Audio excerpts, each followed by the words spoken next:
sampai nanti akan terjadi 50 jumlah wanita, 1 jumlah laki-laki.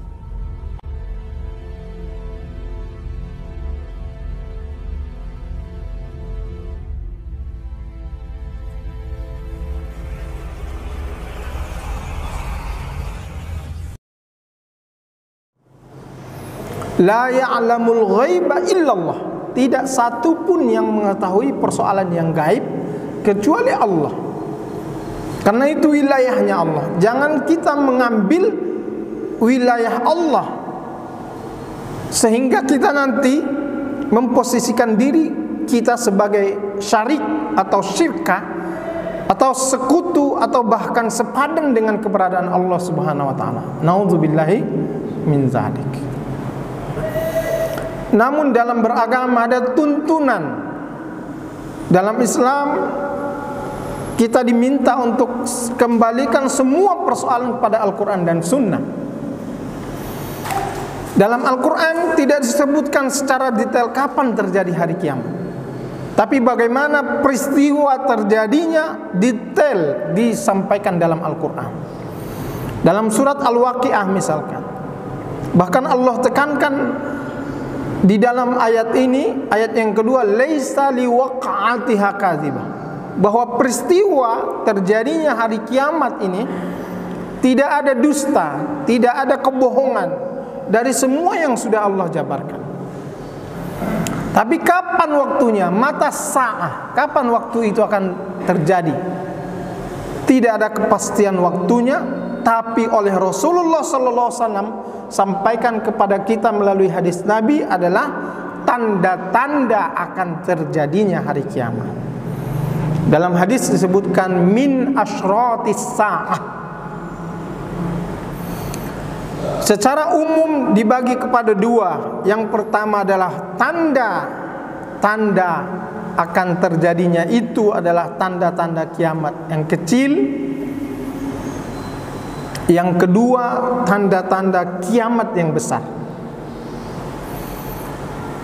Yang pertama kita merujuk kepada hadis Rasulullah SAW dalam kitab Bukhari, Sahih Bukhari nomor 4933. Rasulullah SAW bersabda, Inna min asyratis sa'ah, sesungguhnya diantara tanda-tanda atau syarat-syarat terjadinya hari kiamat, yang pertama ayyurfa'al ilmu, adalah ilmu diangkat oleh Allah. Bagaimana cara Allah mengangkat ilmu? Dalam riwayat yang lain disebutkan oleh Allah, innallaha la yaqbidu ilman intiza'an yantazi'uhu minal ulama. Innallaha yaqbidu ilman intiza'an yantazi'uhu minal ulama. Sesungguhnya Allah mengangkat, mencabut kembali ilmu dengan dicabutnya nyawa seorang ulama. Jadi matinya seorang ulama adalah hilangnya ilmu. Maka ketika dia sudah wafat, tidak kita temukan lagi orang yang sekelas dengan dia. Dan itu adalah kiamat bagi kita. Maka menjaga seorang ustaz, seorang syekh, seorang guru yang selama ini misalkan memberikan tuntunan bagi kita adalah satu kewajiban buat kita semuanya. Dan itu jauh lebih mahal daripada seorang pemimpin sekalipun dalam satu negeri. Maka Nabi SAW kembali mengatakan yang pertama ayyurfa'al ilmu, ilmu diangkat. Masyarul muslimin wal muslimat, yang kedua adalah wayak surul jahlu. Setelah ilmu itu diangkat, maka akan marak terjadi kebodohan-kebodohan.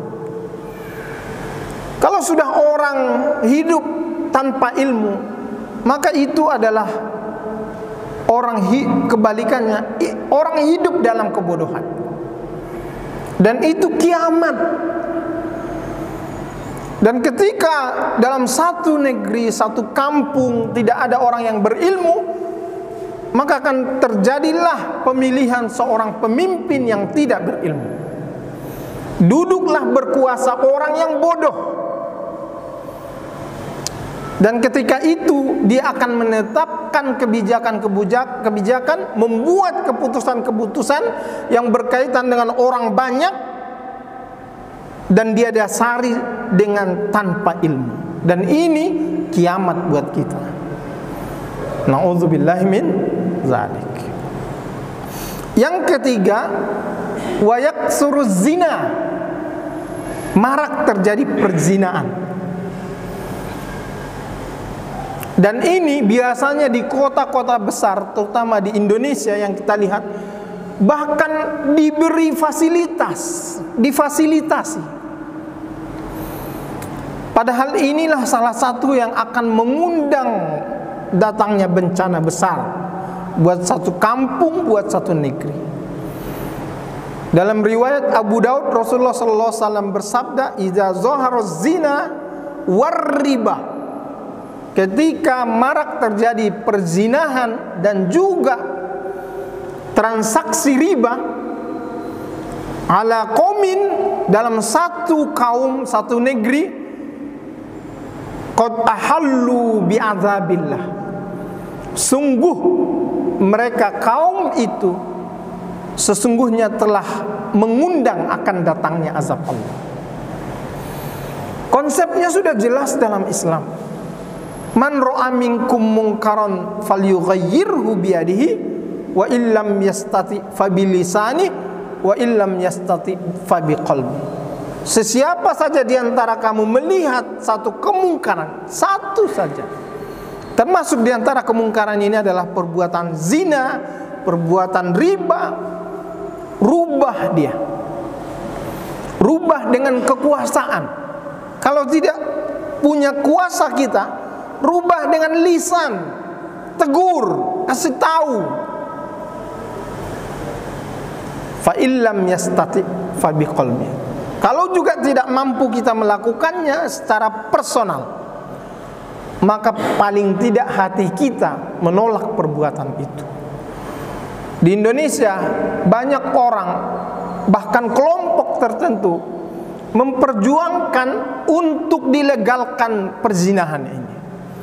Mereka bahkan mengajukan undang-undang supaya negeri ini memberikan ruang terhadap perbuatan zina. Atas izin Allah sampai saat ini anggota dewan yang kita beri amanah itu belum menyepakatinya.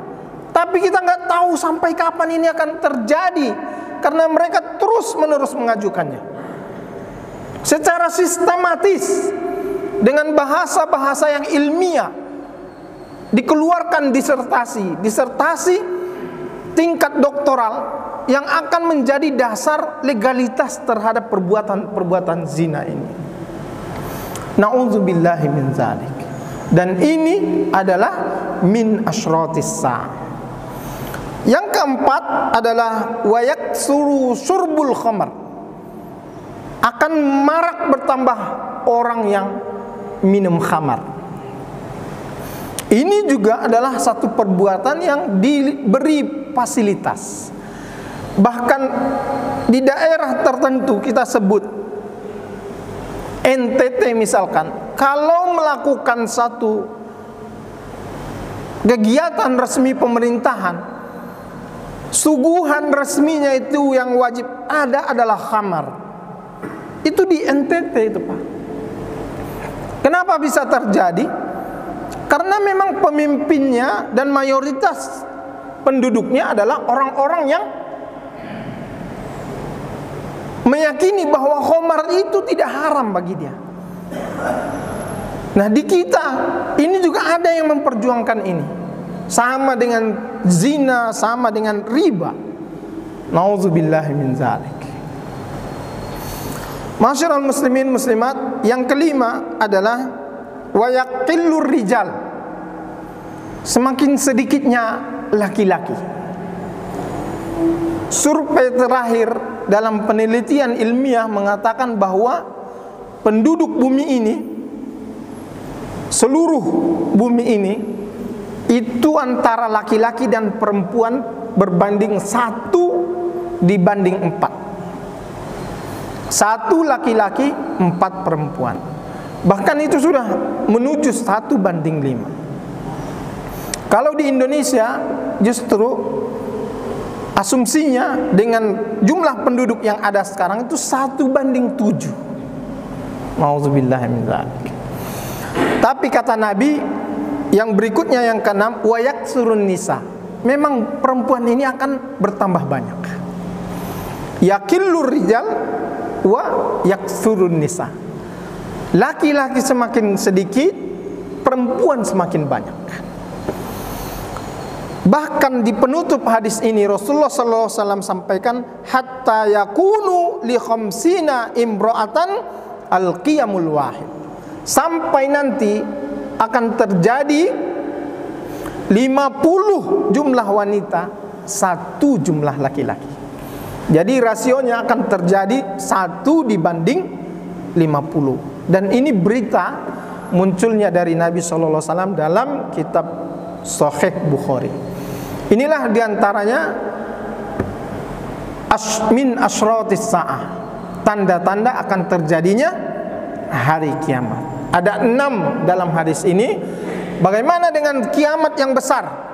Betul-betul akan terjadi kiamat itu. Ini akan kita bahas di dalam pembahasan berikutnya. Mudah-mudahan bermanfaat.